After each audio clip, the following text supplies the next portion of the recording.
We begin with breaking news tonight in the case of Christopher Husbands, the Eaton Center shooter. Just a short time ago, a jury found the 29-year-old guilty of 2 counts of manslaughter and 5 counts of aggravated assault. Greg Ross is right outside the courthouse right now, and Greg, Husbands' lawyer argued that his client was suffering from PTSD and should have been found not criminally responsible. That's absolutely the case that they made throughout this trial. But at the end of the day, this was the second trial for Christopher Husbands. He was found guilty on 2 counts of second-degree murder in his first trial. So this was a big relief for them because it's now downgraded to manslaughter on both of those charges of second-degree murder. In terms of the aggravated assault, as you mentioned, 5 counts of aggravated assault. He's also guilty of criminal negligence by discharge of a firearm. He was also found guilty of reckless discharge of a firearm. Husbands sat stone-faced as the jury read out the verdict, but it was clear they were very happy with this decision. After the jury left the courtroom, you could see that he looked very relieved as he sat in the juror's box. In fact, you could see he had a little smirk on his face. He unbuttoned his jacket. He unbuttoned the top button of his shirt and kind of just sat back and again looked very relieved. And then a huge smile appeared on his face as his lawyers came over to congratulate him, and he continued to smile as the bailiffs put him in handcuffs and led him away.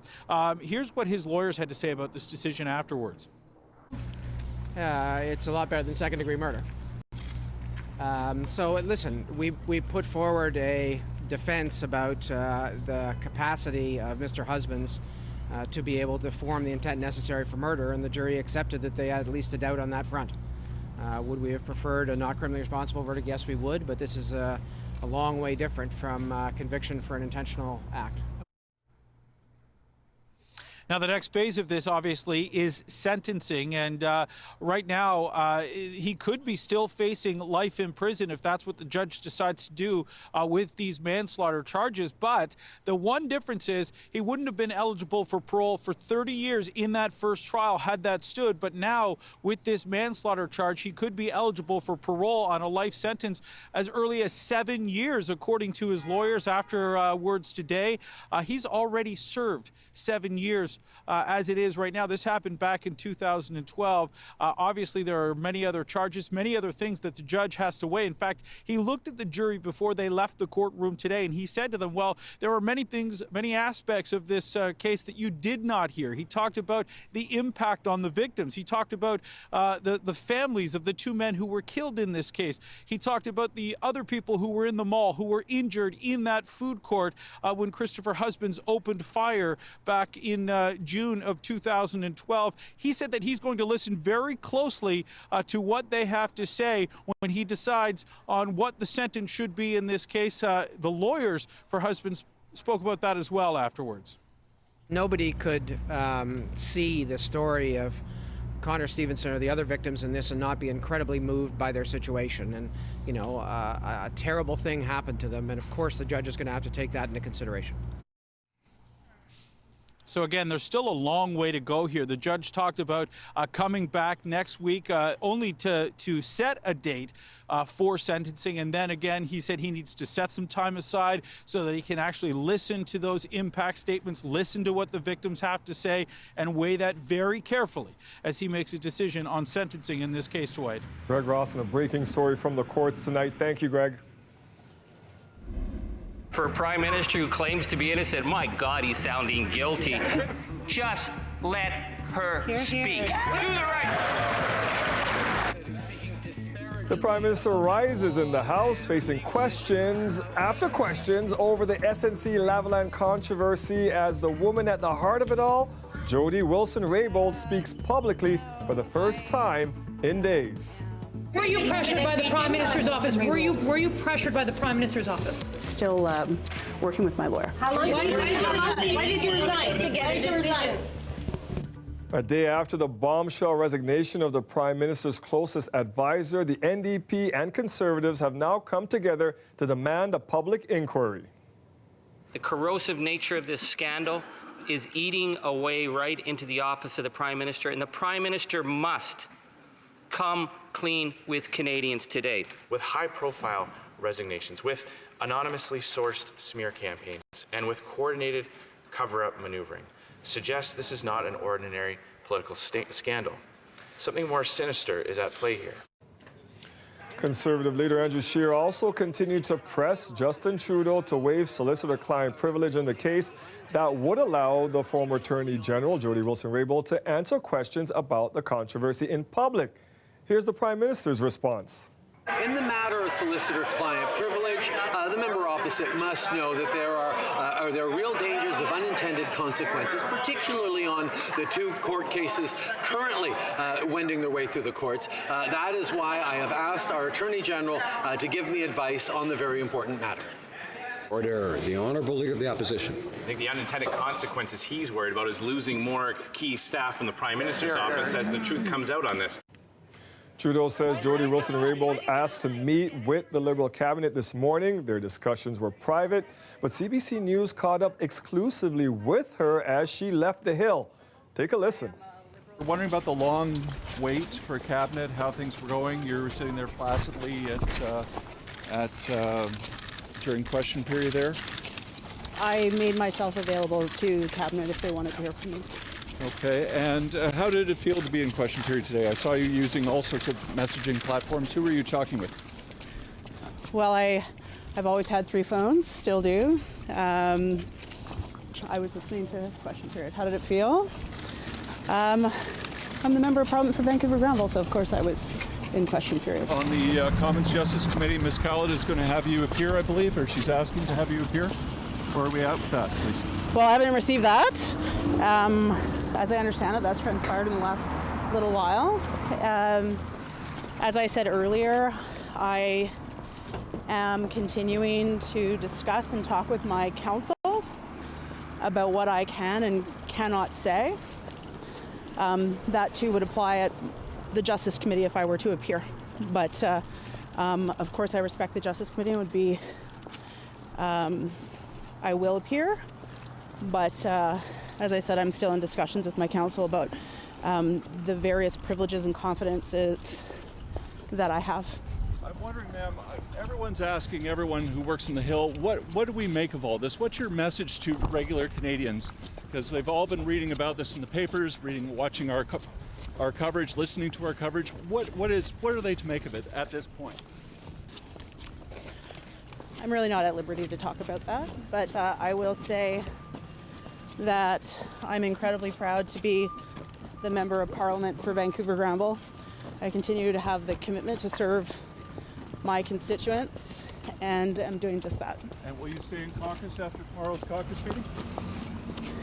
I was elected as a Liberal Member of Parliament by the constituents of Vancouver Granville, and I will continue to serve them as such. Well, thank you very much. Thank you. Thanks for your time. We've been waiting to hear from her. Now, a judge has thrown out fraud and bribery charges against a former SNC-Lavalin executive connected to the same investigation that sparked the current political controversy. Stefan Roy was alleged to be involved in a plot to smuggle Muammar Gaddafi's son and his family into Mexico as the Libyan regime was falling in 2011. Roy was fired from the company in 2012. He was charged 2 years later in the same RCMP project assistance investigation that led to charges against SNC-Lavalin. The judge ruled delays in his trial had become unreasonable. You might not be familiar with their name, but you almost certainly know their work. From highways to power plants to entertainment venues, SNC-Lavalin's stamp is on some major projects right here in the GTA. And tonight, Chris Glover is taking a closer look at this engineering powerhouse. In 1911, Arthur Surveyor set up shop in a modest office in Montreal. SNC-Lavalin is still headquartered there, but the company isn't isolated to Quebec. They're responsible for some of the largest projects Toronto has ever undertaken: the Eglinton LRT, the Tiff Bell Lightbox, the 407 Toll Highway, and nuclear power plants from Bruce to Pickering. The company currently employs 50,000 people worldwide in offices in 50 countries globally. It has roughly 9,000 employees across Canada and several offices here in the GTA. They're hiring as well 61 active postings for the GTA on a major online job site. SNC was ranked as the #1 engineering and construction company in Canada and the only Canadian firm among the top 10 in the world. It operates in 4 key sectors: oil and gas, mining, power, and infrastructure. To deliver on time, on budget, and to the highest ethical and safety standards. While its image of an ethical leader is under scrutiny, there's no disputing its economic power. In 2017, SNC-Lavalin brought in $9.3 billion in revenue. Its 2018 revenue is expected to be more than $10 billion. Here's how its cash flow broke down in 2017, the majority from oil and gas, and nearly a quarter from its infrastructure projects. Most of its money is made here in the Americas, but again, it's a global powerhouse with nearly a quarter of its revenue coming from the Middle East and Africa. Access to information documents CBC obtained show from 2004 to 2014, SNC won more than $4.7 billion in Canadian government contracts doled out by Public Works. And that doesn't even include contracts from other independent Crown corporations, such as the CBC. From 2002 until 2020, SNC has the $300 million contract to maintain all CBC facilities across the country. While SNC-Lavalin's Canadian bribery case concerning public officials in Libya looms, it's important to point out the company has already faced a ban in the past. In 2013, SNC and roughly 100 subsidiaries were banned from World Bank contracts for up to 10 years following misconduct in relation to a project in Bangladesh. That was the longest barring the World Bank had ever agreed to, but at the time, SNC was quick to point out in a statement that that settlement didn't include any financial penalty, and it went on to say that World Bank-funded projects amount to approximately 1% of SNC's annual revenue, essentially saying the ban would not impact the company's bottom line. But as you saw in the piece there, Dwight, Canadian contracts represent a huge portion of the company's earnings, and so if SNC were to be banned from bidding on them, that would likely be much more damaging. And if this company was to be in real trouble, that's important for people here in our province because of pensions, right? Yeah, Canada's largest single profession pension plan, that's the Ontario Teachers Pension Plan, has, at least in the past, invested with SNC. In 2006, the teachers' pension cashed in some ownership of the company, valued at the time at roughly $60 million.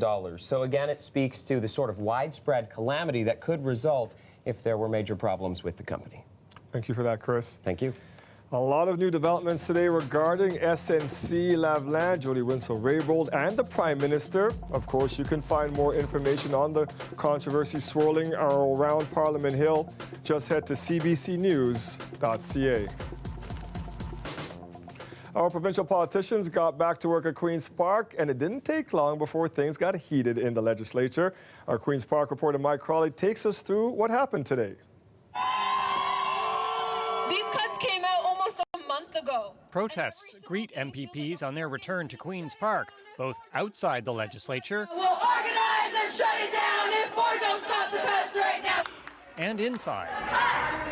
Post-secondary students unhappy with the Ford government's changes to OSAP. I would ask our visitors to refrain from this activity, or you'll be removed. At least one yells obscenities at Premier Doug Ford. With a filthy mouth, they should have their mouths washed out with soap. Ford is no fan of student activists. Here's an example of indoctrination, what we just saw up there. In a PC party fundraising letter last week, Ford said student unions get up to crazy Marxist nonsense. Young people in colleges and universities across the province are not crazy Marxist, Speaker. They're trying to make ends meet while they're getting the education that they need. The return of the legislature also marks the return of Jim Wilson, sitting as an independent for the first time in his 28-year career. Wilson is greeted by Ford, the man who fired him from cabinet and forced him out of the PC caucus last fall after an allegation of sexual misconduct. Wilson says he was not interviewed by anyone investigating the claim. I can tell you that there was a comprehensive third-party investigation done, and to protect our staff members, which is the ultimate thing here. I mean, you know, when people do come forward with allegations, you know, we need to respect that, and we also need to respect their wishes that nothing further be made public.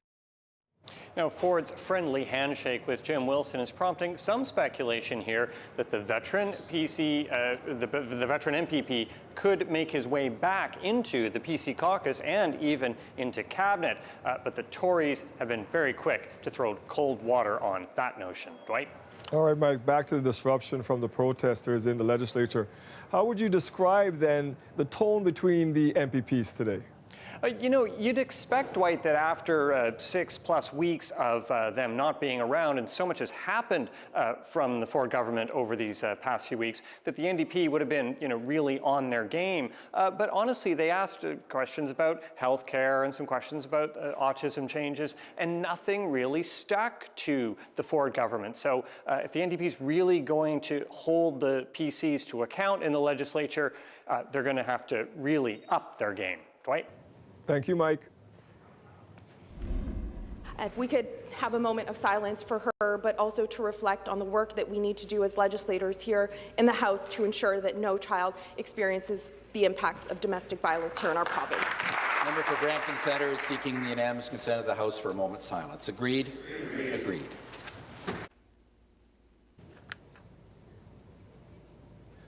Before the yelling and fighting, a moment of silence today at Queen's Park for Ria Rajkumar. The 11-year-old was killed on Valentine's Day, her birthday, allegedly by her father. Right now, a second vigil is being held for Ria. Neighbors, friends, and family in Brampton are still trying to make sense of this little girl's death. Natalie Nanowski is live in downtown Brampton for us tonight. And Natalie, as I can see behind you, there are a lot of people out supporting tonight. That's it, Dwight. Hundreds and hundreds have come in, packed into Brampton's Garden Square. We had members of the Peel Regional Police here. We also have firefighters here. And just moments ago, we had a member of Peel Region read a statement from Ria Rajkumar's mother. We're told that Ria was a very happy child, a very caring child as well. And whenever her mother was sad, she didn't like seeing her sad, so she really tried to cheer her up. And as you mentioned, Dwight, this really rocked the community, the GTA, in fact, the entire province, because so many people that Valentine's Day late at night received an Amber Alert saying that a girl was missing, and many went to bed thinking that she was found. They only learned the next day that 11-year-old Ria Rajkumar was found dead inside a home here in Brampton. And I spoke to many people who came out tonight to really pay their final respects. I spoke to a father who said that he was shaken and he just had to be here. I spoke to an MPP, and I also spoke to people who danced with Ria. They went with Ria to dance school, and they came out here to really finally have a chance to say goodbye to her.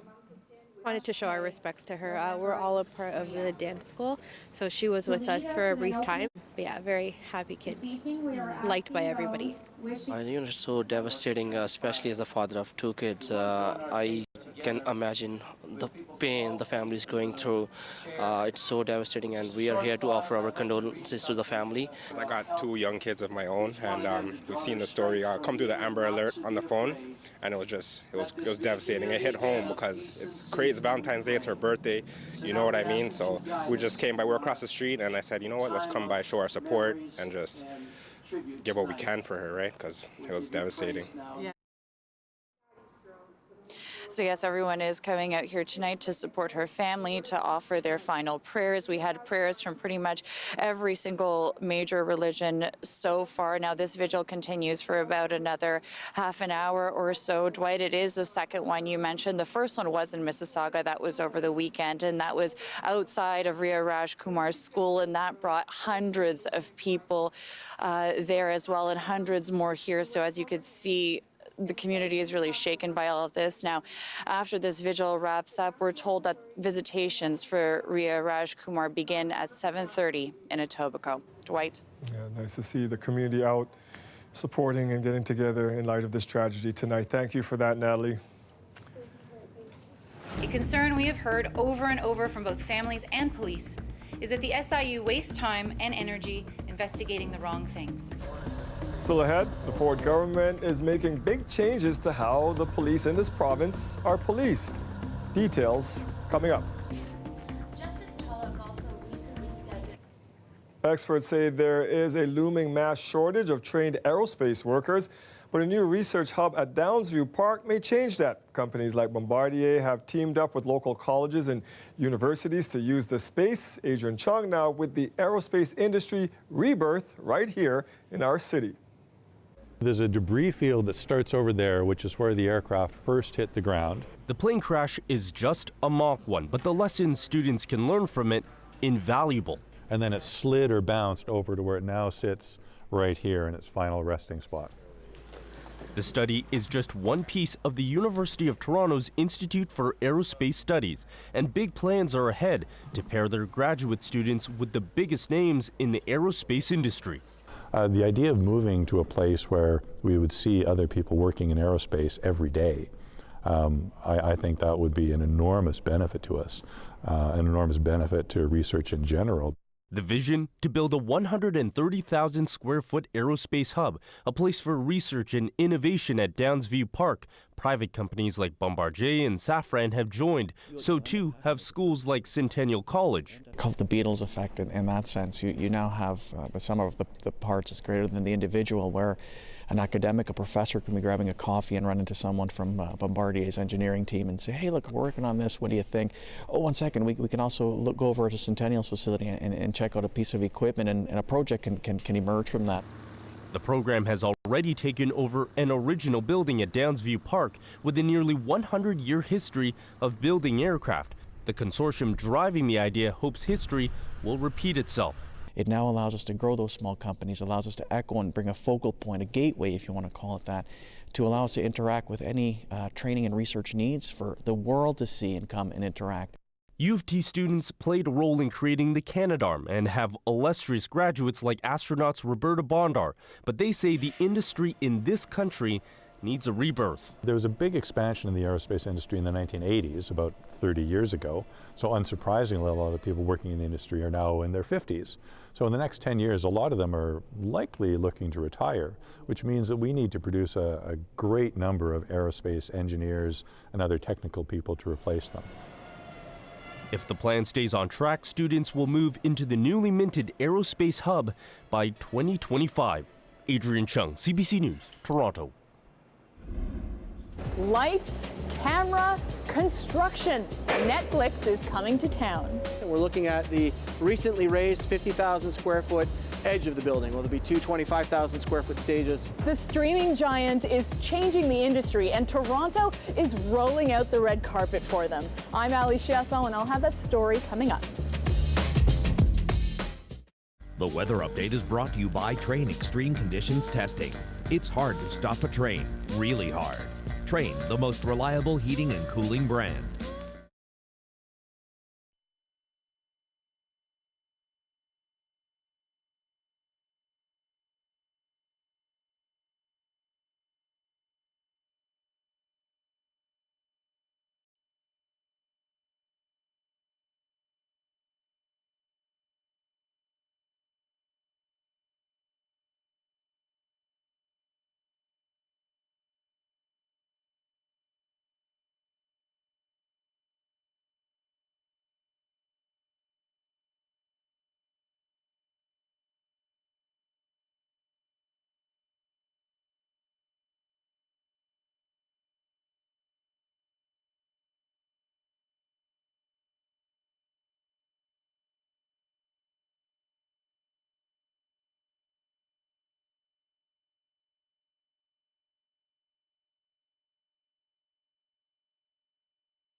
Colette, myself, and our faithful viewers would like you to stop being so negative.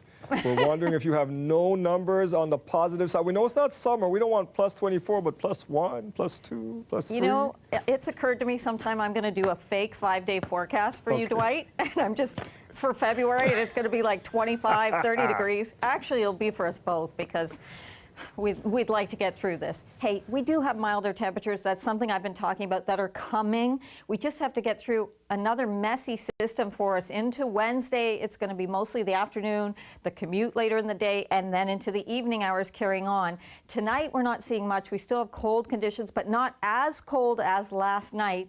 And then as we look at where the system is right now, it's going to make haste coming towards us. So very, very juicy in terms of picking up moisture from the Gulf, and you can see through Tennessee towards the Carolinas. Rain shower event, but we get into these pinks here as it's coming into Missouri. We're seeing snowfall, then getting into this freezing rain. And as it comes towards us, we're going to see that kind of mix of precipitation too. Two systems coming together. Let me time this out, going in a little bit closer. So as we get towards the lunch hour and early afternoon, it comes in as scattered flurries and some light snow. Then we get into the changeover as we get towards that rush hour. So some ice pellets possible first, then freezing rain. If it looks like it's going to be an extended period of 2 hours or more, then we'll likely see that special weather statement upgraded to a freezing rain warning. But as the temperature comes up tomorrow evening, especially for the city and the lakeshore, it changes over to a rain and then drizzle event, and then it moves out overnight. And so by Thursday morning, breezy conditions left in its wake and some cloud cover, but the precipitation will be gone. I do have some milder temperatures to tell you about, and that's coming up. Stop holding out on us. Thanks, Colette. No problem. Yesterday, we told you about the numerous complaints in Toronto about the city's snow clearing efforts. Well, Toronto's ombudsman says they are monitoring it. Susan Oppler says she and her office are looking into issues around sidewalks, roads, and bike lanes that weren't cleared in a timely manner, and the different approaches to sidewalk snow removal in different parts of the city.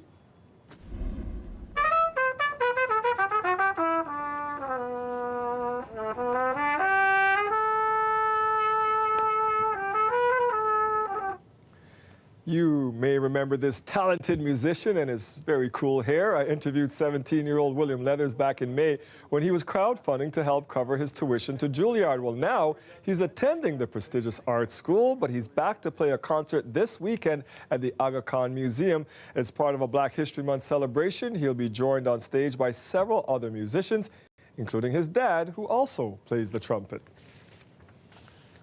More of the movies and shows you watch on Netflix will soon be made right here in Toronto. The company announcing today it's opening a production hub in the Portlands. Alicia San got an exclusive look at the space. You have to use your imagination. This construction site will soon be the set of a Netflix original. Make that many Netflix originals, because they're moving in. This is the former Rochester Ferry Terminal. Now that you asked, actually, it's now called the Cruise Ship Terminal. Yeah. And 20,000 square feet of it will very soon belong to Netflix for their head offices here in Toronto. Yeah, and we're walking by empty offices, everything's sort of set up and just... Yes, ready to go. There's no view of the Hollywood sign. So right now we are looking through the port window at a ship. That happens to be here. Who was it who saw this office and was like, it's mine? Oscar winner Miles Dale saw this office and said, this is my office, I want you to hold it for me. So I said, if you bring the Oscar to one of my parties, then yes, you can have this office. That's awesome. Netflix is leasing 4 sound stages from Cinespace and Pinewood, also in the studio district. We expect these offices to be occupied within about 4 weeks. We expect the stages to be occupied by the summer. It speaks to the current industry boom, which has been stoked by politicians. I'm down here with Allison from the CBC. We're freezing right now. Premier Doug Ford called in the middle of our shoot. Mr. Premier, thank you so much for the call. I really appreciate it. All the best. All the best. We'll talk again. Take care. Bye-bye. That's so nice. Wow. I don't know how he got my cell number. That's amazing. Mayor Tory is also an ally. John Tory has gone to Los Angeles, as we said, 3 times in 4 years. Netflix was one of the, the studios in his crosshairs, and sure enough, they followed up. Yeah, and here we are. And here we are. Toronto-based production crews aren't a tough sell. They're just the best of the best. They're hitting it out of the park. They're the most award-winning group of crews in any jurisdiction anywhere right now. Also, because it's a foreign digital company, Netflix isn't required to collect or remit federal or provincial sales tax. There wouldn't be a Netflix production hub if not for the tax credits and the success of the cruise in recent years. The Netflix hub is expected to create up to 1,850 jobs per year. Ali Chiasson, CBC News, Toronto. A trip to Payless for a pair of shoes may soon be a thing of the past. The company moving today to enter creditor protection, and it could mean the closing of all its Canadian locations. That includes about 125 Ontario stores. Payless employs 2,400 people across the country. Court documents suggest the company lost $12 million US last year. A tragedy is unfolding in Halifax. 7 children died in a fire early this morning. The home belonged to a Syrian refugee family. We'll have more on the deadliest house fire in recent Nova Scotia history after the break. I heard a huge bang and I was laying in bed with my daughter, and followed by a woman screaming. So I jumped up out of bed and looked out the back window, and all I could see was flames shooting out from the back door going onto their deck. It happened all so fast, and the house went up really quickly.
A devastating fire overnight in Halifax left 7 children dead and their parents clinging to life. The oldest child was 14, the youngest a baby born in November. The family are Syrian refugees who arrived in Canada just 2 years ago. Jack Julian has more. The flames were immediate and intense. Neighbor Danielle Burt was awoken by what sounded to her like an explosion. I heard a huge bang and I was laying in bed with my daughter, and followed by a woman screaming. So I jumped up out of bed and looked out the back window, and all I could see was flames shooting out from the back door going onto their deck. Firefighters arrived to find the home on Quartz Drive engulfed. Upon arrival, our firefighters encountered heavy fire on the first and second floors of the home. They immediately took hose lines into the house, but they encountered very heavy and dangerous fire conditions. The parents were able to escape the fire, with the father suffering life-threatening injuries. The 7 children died. It happened all so fast, and the house went up really quickly. Fire officials won't comment on any aspect of the fire investigation, saying it's just too early to speculate about what caused it or why the home burned so fast. Permits show the home was built 5 or 6 years ago. I can't speak about this fire. Certainly I can say that new homes are built with lightweight construction, and once fire barriers are penetrated, rapid fire spread is possible in newer construction. Meanwhile, a community of neighbors and of first responders are suffering the aftermath. Just devastated, and I can't even fathom it. Like I said, something out of a horror movie that you just never wish on anybody. The loss of life is very, very hard. I can tell you that all our firefighters have been debriefed by our critical incident stress management team, and we're going to make sure that we support our team all through this journey. Jack Julian, CBC News, Halifax. Just an awful tragedy there. After days of driving, the pro-pipeline United We Roll convoy rolled onto Parliament Hill today. The protesters made their presence loudly known, demanding changes to the Trudeau government's energy and environmental policies. Olivia Stefanovic is on the Hill with more. As the federal government spent the day facing tough questions about the SNC-Lavalin affair inside, it also faced a big challenge outside. Dozens of transport trucks from across Canada took over the street facing Parliament, bringing parts of downtown Ottawa to a standstill. The vehicles are part of the United We Roll convoy, a campaign that aims to get pipelines in the ground, jobs, and help for Canada's oil patch. I watch people leaving every day because they're bankrupt, they've lost their job. There's a whole lot of sadness. This convoy is making people smile again. The cause has been gaining momentum ever since the first set of transport trucks set off from Alberta 5 days ago. But it's also facing criticism. Supporters are calling for Canada to close its borders, and some use the convoy to express hateful, racist, anti-immigration sentiments. Organizers say they don't welcome the extremist views and are distancing themselves. Indigenous groups stage a counter-rally to draw attention to issues such as clean drinking water and child welfare. The organizers of the convoy want to meet with Prime Minister Justin Trudeau. Instead, they got Conservative leader Andrew Scheer. It is time that Canada has a Prime Minister that is proud of our energy sector. That doesn't go to Europe to tell his famous friends that he's trying to phase out our oil and gas. They also met with Maxime Bernier, the leader of the People's Party of Canada. The protest is done for the day, but the convoy is expected back here tomorrow for another loud day on Parliament Hill. Olivia Stefanovic, CBC News, Ottawa. A man and woman remain in life-threatening condition in hospital this hour after a shooting this morning near Lawrence in Caledonia. It's very scary. Yeah. It's very, what can I say, disturbing. This is a residential area, densely populated, so we're going to be here for a while, and we're going to continue canvassing. Heavily armed officers were outside the building on Lotherton Pathway. The shooting took place in the hallway of the building's 6th floor around 9 a.m. A 24-year-old man and 47-year-old woman were rushed to hospital. Investigators say they are searching for at least one suspect. One of the bills introduced at Queen's Park today would make major changes to how police are investigated. The PCs say they're undoing what was done by the Liberal government, and they are accusing the former legislation of being anti-police. Lisa Shing has reaction to the proposed changes. My whole eye was ripped off. And your nose? My nose was broken. Fabian Clark says he still can't sleep after police raided his Scarborough apartment in late November looking for drugs. He said, "Oh, we don't find nothing in the house. Take the handcuff off him." Then they bring me to the hospital. He had to have reconstructive surgery on his eye. Now the Special Investigations Unit is looking into the case. Under Bill 175, our police were presumed guilty until proven innocent. Today, the PC government announced an overhaul to police oversight in the province, including the SIU, saying the previous Liberal plan to revamp policing was anti-police. The PCs put it on hold when they came into power. We listened to our frontline officers when they raised serious concerns about the Liberals' Bill 175. That Liberal bill was the first update to laws governing police services in 25 years that focused on increasing the scope of what the 3 police oversight agencies can investigate, and it added accountability measures. The new bill, tabled this afternoon, narrows the focus of the SIU, which looks into cases where civilians die, are injured, or make a sex assault allegation. The SIU will now only investigate police when a serious injury or death occurs, when an officer fires a gun, uses force, or where there are sex assault allegations. And investigations have to be wrapped in 120 days. This is a step in the right direction to ensure that the public has the support and the police have the support. Civil rights advocates disagree. What specifically are you concerned about? I'm specifically concerned that the voice of community was not centralized. People in community will see this as clearing the table and setting something up that is not in the best interest of the communities. This one is a complete capitulation to the police associations. Fabian Clark says the new bill, if passed, will not help people like him. They could get away with this, and it's just like their arrogance with it. They don't have no compassion. The Comprehensive Ontario Police Services Act will likely pass since the PCs have a majority. Lisa Shing, CBC News, Toronto.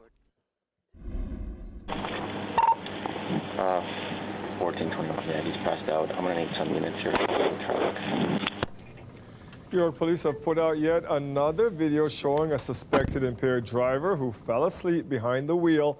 This video is from last Monday in East Gwillimbury. Officers found the pickup at an intersection with its turn signal flashing, waiting to turn left. The man was eventually woken up and pulled out. At the police station, officers say he blew more than 2.5 times over the legal limit. Just this week alone, 29 drivers suspected of impaired driving have been arrested in York Region.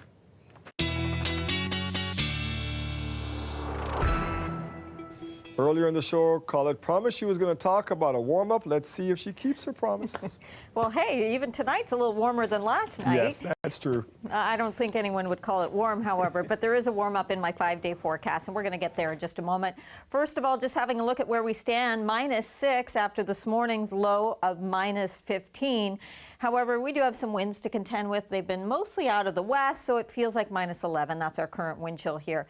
Now, in terms of what we're seeing with the cloud cover, we're just going to have some increase in cloud through the overnight. And that'll probably be quite late overnight as this next system is advancing. But once it starts to move in, it will move in rather quickly. And we're going to see it beginning to develop as we get towards the lunch hour tomorrow. And this is going to be a messy one, but also at times the road could be quite slick. So a special weather statement in place right now. This may get upgraded to a freezing rain warning. It needs a 2-hour window. It needs to be at least 2 hours of freezing rain expected or longer before we'll see Environment Canada do that. So just having a look at this, it's kind of on the cusp, but we'll keep an eye on it for you. Here's how it plays out. So the cloud cover comes in first. We've got that light snow for southwestern Ontario. That's in the morning. So I don't anticipate that the morning commute is going to be an issue because of weather. Now, as we get into the afternoon, here's the lunch hour. It's light, scattered flurries, then becoming light snow, kind of moving in.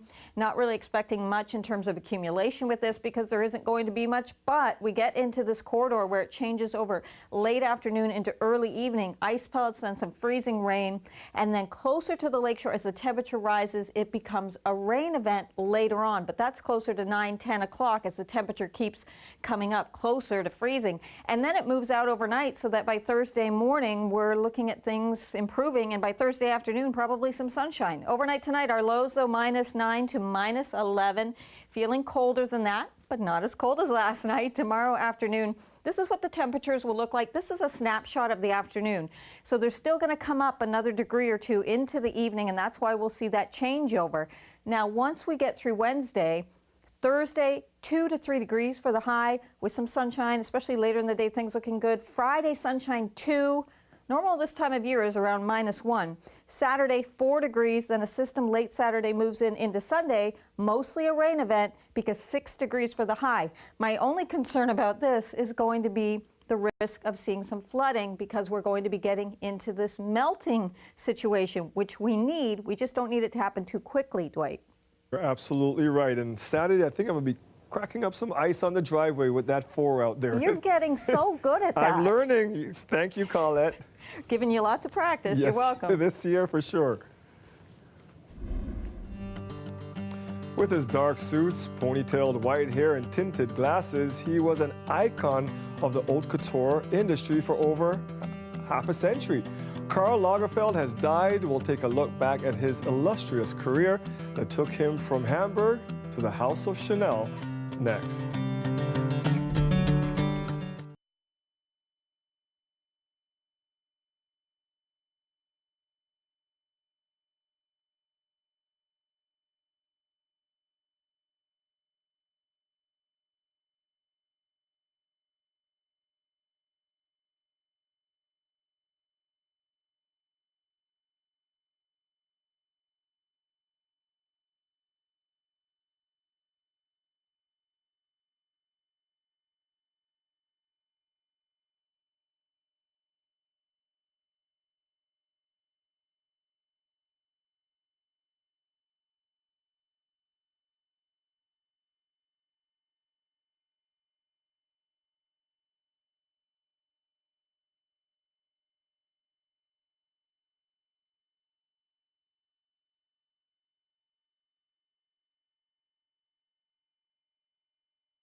One of the world's most recognizable fashion designers has died. Karl Lagerfeld led the legendary French fashion house Chanel for decades. Deanna Sumanak-Johnson is here to talk about his legacy, and we are talking about a fashion icon here. It really is. I think that even people who aren't into fashion know Karl Lagerfeld. Yes. The image, right? The ponytail, the sunglasses.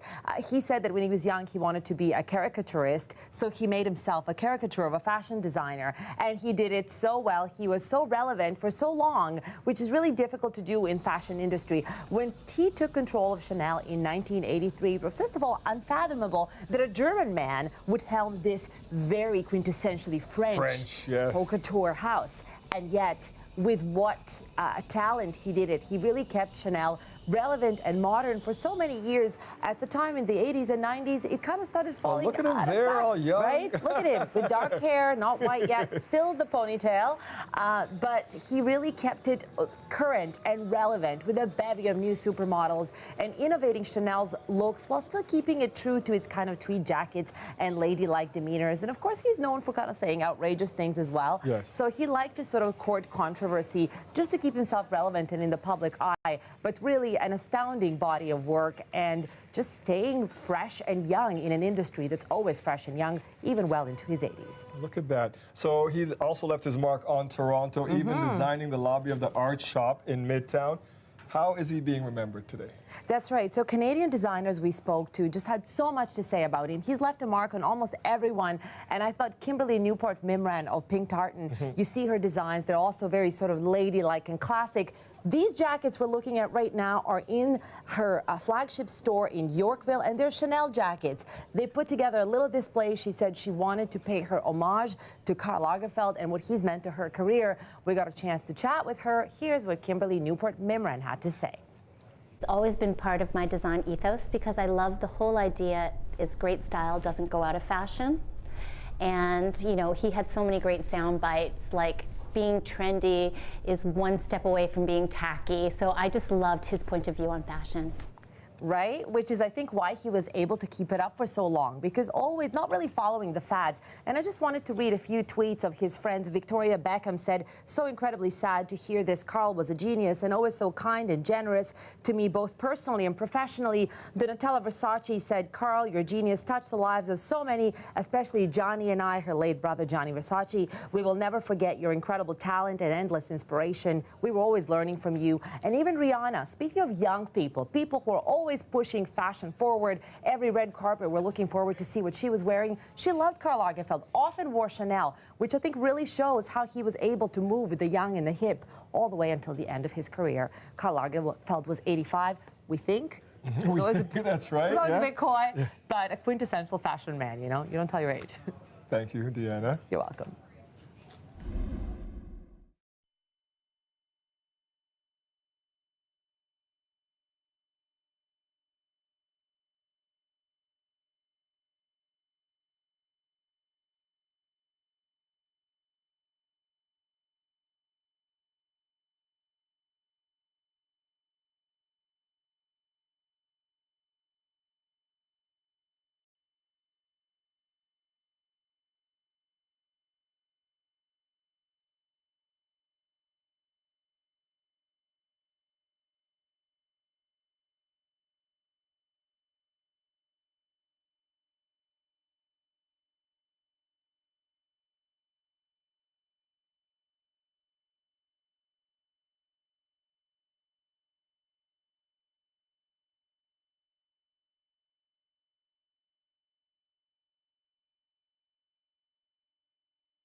The measles outbreak in British Columbia is affecting more than the children who already have the disease. A little boy who should be celebrating his first birthday today is instead in quarantine. Tina Lovegreen explains.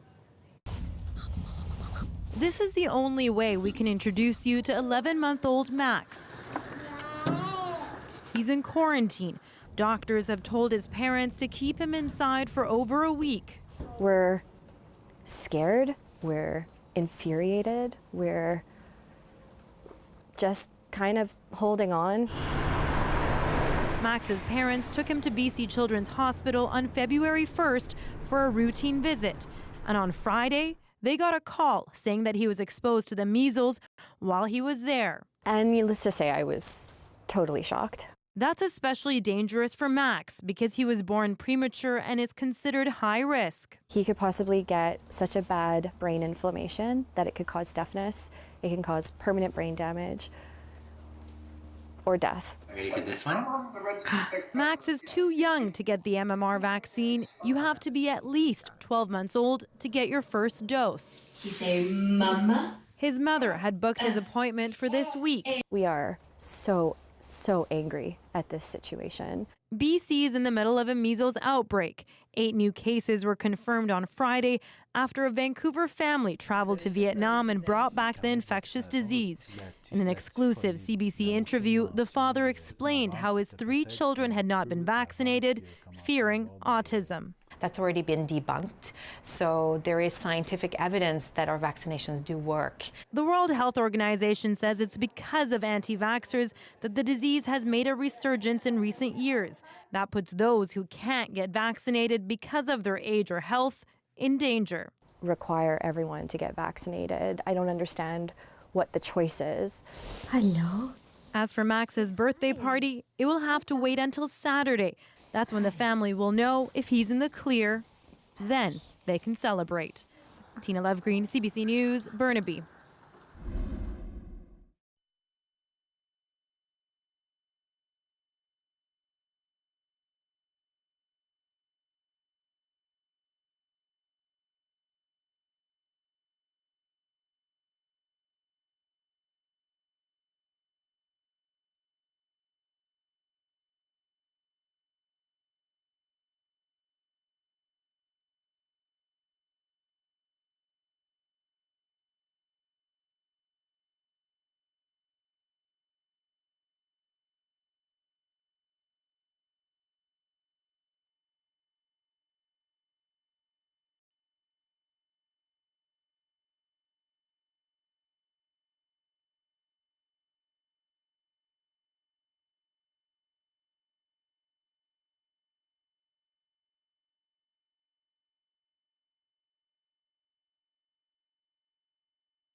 I'm guessing it's the meteorologist in her, but Colette really cares about your commute. She's been sounding the alarm in the newsroom today saying, yes, when you're driving in tomorrow, you're going to be okay, but the drive home, we've really got to watch out for. Yeah, and I do feel passionate about that Yes, because I don't want to see you get somewhere and then you can't get home later in the day. So you've got to plan accordingly. It is going to be okay, the commute tomorrow, but it's later in the day. We're looking at that light snow changing over to freezing rain, and it could be consistent for a few hours. So we'll be watching that very carefully. Special weather statement in place. Overnight tonight, -10, feeling like -13. This all kind of starts tomorrow around the lunch hour or just after, starts lightly, but then intensifies as we get towards the evening, Dwight. So, yeah, I care about what I do. Well, you know what? She's in this newsroom advocating for you, saying we need to put this in the show, make sure they know what's happening tomorrow because we don't want our viewers stranded and stuck downtown or anywhere else during the commute. That is our show for tonight. Thank you for joining us. We will see you back here tomorrow at 6. Have a good night, everybody.